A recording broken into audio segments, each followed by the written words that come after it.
लखनऊ की धुंधली शामें, जहां इतिहास की फुसफुसाहटें आधुनिकता की सरसराहटों से घुल मिल जाती हैं, आदित्य के लिए कभी शांत और पूर्वानुमानित थीं। वह, जो लखनऊ विश्वविद्यालय के भौतिकी विभाग के शांत गलियारों में खोया रहता था, ब्रह्मांड के जटिल नृत्य में डूबा हुआ एक जिज्ञासु मन था। तारे, दूरस्थ निहारिकाएं और क्वांटम की रहस्यमय दुनिया, यही उसकी वास्तविकता थी, जब तक कि वह रात नहीं आई जिसने सब कुछ बदल दिया। वह देर रात प्रयोगशाला से लौट रहा था, दिमाग आइंस्टीन के सापेक्षता सिद्धांत के जटिल समीकरणों में उलझा हुआ था। तभी आसमान में एक विस्मयकारी तमाशा हुआ। एक प्रकाश, भेदी और अपरिचित, बादलों के पर्दे को चीरता हुआ नीचे उतरा। ये किसी उल्कापिंड की क्षणिक चमक नहीं थी, इसमें एक जानबूझकर, लगभग निर्देशित गति थी।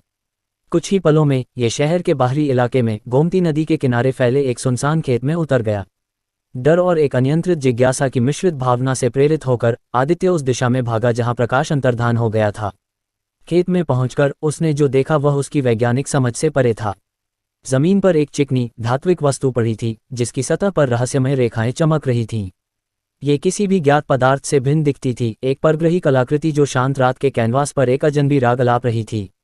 एक अदम्य आकर्षण ने उसे अपनी ओर खींचा।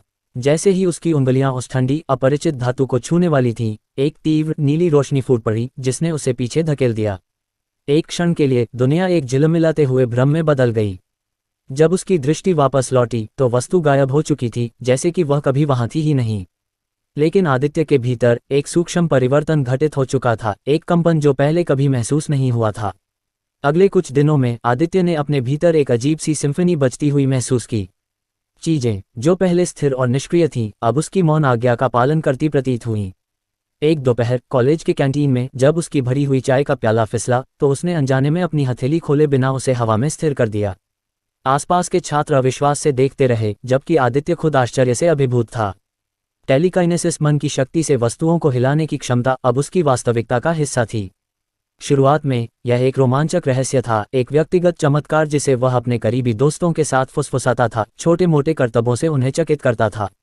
लेकिन जैसे जैसे उसकी शक्ति बढ़ती गई, उसके साथ एक भारी जिम्मेदारी और एक बढ़ती हुई आशंका भी आई। यह एक आग थी जिसके साथ खेलने में खतरा था। एक शांत दोपहर, विश्वविद्यालय के विशाल पुस्तकालय में, आदित्य एक जटिल भौतिकी ग्रंथ पर ध्यान केंद्रित कर रहा था। अचानक उसकी एकाग्रता भंग हुई और अनजाने में उसने किताब को इतनी तेजी से हिला दिया कि वह शेल्फ से उछलकर दूर दीवार से टकराई, पन्नों की एक चीख के साथ फट गई। आसपास के छात्र डर गए, उनकी आंखें उस पर एक अविश्वास और भय के मिश्रण के साथ टिकी थीं।